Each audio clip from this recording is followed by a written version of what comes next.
हरिओम, ओम आनंद ma'am, Om Shanti ma'am, ओम ज्ञान ma'am, आप सभी दर्शकों का हमारे चैनल पर स्वागत है।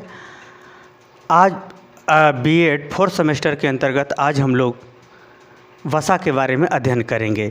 फैट्स, जैसा आप लोग व्यवहारिक रूप में जानते ही हैं कि जैसे जो घी होता है, जो तेल होता है, जो सरसों का तेल होता है, यानी वनस्पतियों से भी वो पदार्थ हमको प्राप्त होते हैं और जीव जंतुओं से भी प्राप्त होते हैं। तो उसी फैट्स के बारे में हम लोग पढ़ेंगे कि ये फैट्स हमारे शरीर के किन किन कार्यों में इसकी ज़रूरत पड़ती है, साथ ही इस फैट्स का स्रोत क्या है। पोषक तत्वों में आज हम लोग वसा के विभिन्न क्रियाकलाप और उसके स्रोत के बारे में अध्ययन करेंगे। अगर हम बात करें वसा में, तो सामान्यतः जो है ऑक्सीजन, कार्बन और हाइड्रोजन, इन तीन अणुओं से मिलकर के फैट्स बनता है। यह सामान्यतः चिपचिपा और चिकना पदार्थ होता है। इसमें अगर हम व्यवस्थित रूप से अगर इसको हम देखें तो फैट्स का जो एक अणु होता है वह 3 वसी अम्ल और 1 ग्लिसरॉल के मिलने से बनता है। तो यानी एक वसा होगा, अगर एक इकाई वसा होगी तो उसमें 3 हिस्सा वसी अम्ल होगा और 1 हिस्सा ग्लिसरॉल होगा। इसी को हम लोग ट्राईग्लिसराइड भी कहते हैं। ट्राईग्लिसराइड भी इसको हम कहते हैं, एक प्रकार से इसका नाम है। ये तो रही वसा की बात। जो वसा के अगर हम फैट्स हमारे शरीर में क्या कार्य करता है, इसको अगर हम देखें तो वसा के महत्वपूर्ण कार्य क्या होते हैं। पहला एक है ऊर्जा प्रदान करना। ऊर्जा प्रदान, जैसे कार्बोहाइड्रेट से भी हमको ऊर्जा मिलती है, लेकिन जब कार्बोहाइड्रेट से हमको अगर ऊर्जा प्राप्त नहीं हो रही है तो वसा से भी हमारे शरीर को ऊर्जा प्राप्त होती है। 1 ग्राम वसा से 9 किलो कैलोरी ऊर्जा प्राप्त होती है। 9 किलो कैलोरी ऊर्जा प्राप्त होती है। यदि हमारे शरीर में अगर वसा की मात्रा बढ़ गई या पर्याप्त मात्रा में वसा है जिस खाद्य पदार्थ का सेवन किए हैं, तो उसमें का जो वसा की जो वसा है, वह वसा जो है एडिपोज ऊतक में जो है संचित होती है, जिसमें क्या आवश्यकता पड़ने पर जो है वह ऊर्जा का जो है फिर प्रयोग किया जा सकता है, या शरीर अपनी ऊर्जा का प्रयोग करती है। कहने का हमारा तात्पर्य यह है कि जो एडिपोज ऊतक होता है वह एक प्रकार से वसा के अंदर ऊर्जा का भंडारण किए हुए रखती है। यदि कार्बोहाइड्रेट से ऊर्जा नहीं पर्याप्त मिल पा रही है तो वसा के थ्रू शरीर जो है अपना ऊर्जा प्राप्त करके अपनी क्रियाओं का संचालन करती है। तो पहला क्या है, ऊर्जा प्रदान करता है वसा। दूसरा अगर हम देखें तो विटामिन्स का वाहक है। विटामिन्स, इसमें जो है वे विटामिन्स जो वसा में घुलनशील होते हैं, जैसे vitamin A, vitamin D, vitamin E, vitamin के, यह वसा में क्या होते हैं, घुलनशील होते हैं। जब ये वसा में घुलनशील होते हैं तो वसा क्या करती है, इसको अपने अंदर अवशोषण करके जहाँ ज़रूरत है, जिन क्रियाओं या गतिविधियों में या अंगों के निर्माण में या अंगों के संचालन में या अंगों के विभिन्न क्रियात्मक एवं गत्यात्मक गतिविधियों में जहाँ इसकी ज़रूरत है वहाँ पहुँचाने का भी कार्य विटामिन्स करता है। विटामिन को पहुँचाने का कार्य वसा करती है। दूसरा कार्य हो गया इसका। तीसरा अगर हम कार्य की बात करें तो शारीरिक अंगों की रक्षा। शारीरिक अंगों की रक्षा का यहाँ तात्पर्य है कि वसा जो है, जैसे हमारे शरीर के जो आंतरिक अंग होते हैं, जिसमें एक प्रकार से अगर घिसावट की हो, रगड़ की बात हो, तो एक अंग दूसरे अंग पर सहारे होता है, उसमें कभी झटका लगता है तो कभी उसमें चलने फिरने समय, उसमें हिलने डुलने समय एक दूसरे पर घिसावट होती है, तो एक प्रकार से वह चिकना पदार्थ होता है वसा।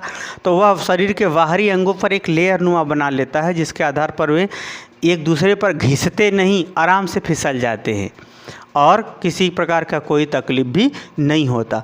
और वसा जो है, जो शारीरिक अंगों का निर्माण करती है, एडिपोज जो ऊतक होता है इसमें संचित रहती है जो वसा हमारी। इसके ये जो है एडिपोज ऊतक जो है, ये जो ऊतक है, अगर ऊर्जा का कार्य नहीं करना पड़ा तो यह जो है अंगों के निर्माण में भी कार्य आती है। और जो हमारी जो त्वचा होती है, त्वचा की जो निचली परत होती है, उसके भी निर्माण में जो है यह वसा बहुत काम आती है। साथ में जो नाजुक अंग होते हैं, जैसे फेफड़ा है, हृदय है, और जो शरीर के अंदर नाजुक अंग है, उनके बाहरी तरफ वसा का एक लेयर पाया जाता है, फैट्स का एक लेयर पाया जाता है, जिससे वे अंग सुरक्षित रहते हैं। झटका लगने पर या फिर किसी अन्य परिस्थितियों में चोट लगने पर, ऐसी परिस्थितियों में जो है वो जो बाहरी जो आवरण होता है वो त्वचा का, वो फैट्स का, उस अंग की रक्षा करता है। तो एक प्रकार से अगर हम बात करें तो शारीरिक अंगों की भी रक्षा वसा करती है। चौथा है त्वचा के रक्षा एवं निर्माण में, जो हमारी बाहरी स्किन होती है, स्किन को स्वस्थ रखने में और इसके विकास में और इस स्किन में जो टूट फूट होती है उसकी मरम्मत करने में, जो बाहरी स्किन में जो टूट फूट होती है मरम्मत होने में, या फिर कोई घाव लगी है उसको जुड़ने में भी यह जो है वसा महत्वपूर्ण कार्य करती है। क्यों कि वसा के दो जो अम्ल होते हैं, वसा के जो दो स्वरूप होते हैं, लिनोलीनिक अम्ल और लिनोलीइक अम्ल, ये दोनों जो है क्या करते हैं, ऐसे फैट्स होते हैं, ये ऐसा इनका स्वरूप होता है जो हमारे शरीर में इसका निर्माण तो नहीं होता, शरीर इसका निर्माण नहीं कर पाती। ये जो भोजन के माध्यम से विभिन्न पोषक तत्वों के माध्यम से जो प्राप्त होती है उसका ज्यों का त्यों प्रयोग करती है, ज्यों का त्यों प्रयोग कर देती है हमारी शरीर। यही दो ऐसे हैं जो लियोलिनिक अम्ल और लियोलीइक अम्ल, यही जो दो अम्ल हैं इनका जो है वसा के ही स्वरूप होते हैं। इनका जो है पादपों से या अन्य स्रोतों से जब ये प्राप्त होते हैं तो शरीर उनका ज्यों का त्यों क्या करती है, प्रयोग कर देती है। और यह प्रयोग खास तौर से त्वचा अगर बढ़ रही हो, जैसे हमारा विकास, हमारी शरीर बढ़ रही तो हमारी त्वचा भी बढ़ेगी, तो त्वचा की वृद्धि का भी काम करते हैं। साथ में त्वचा को स्वस्थ ढंग से बनाए रखने का भी कार्य करते हैं। और जो है जो शल्य त्वचा का मतलब जो त्वचा में जुड़ना हुआ, कोई इससे कटपीट हो गया तो उसमें वो जो है कहीं चोट लग गई है तो उसको जोड़ने के भी कार्य यही दोनों अम्ल करते रहते हैं। तो इस प्रकार से अगर हम बात करें तो त्वचा के रक्षा और निर्माण का भी कार्य वसा करता है, शारीरिक अंगों की रक्षा भी करता है त्वचा, और जो है विटामिन्स को एक स्थान से दूसरे स्थान तक ले जाने का कार्य भी करता है, और आवश्यकता पड़ने पर यह ऊर्जा भी प्रदान करता है। जब कार्बोहाइड्रेट से ऊर्जा पर्याप्त रूप से नहीं मिल पाती है तो वसा से ऊर्जा शरीर को मिलना शुरू हो जाती है। इस प्रकार से अगर हम इसके स्रोत की बात करें, फैट्स के स्रोत की बात करें, तो इसमें दूध, दही, पनीर, मक्खन, इसे तो आप जानते ही हैं।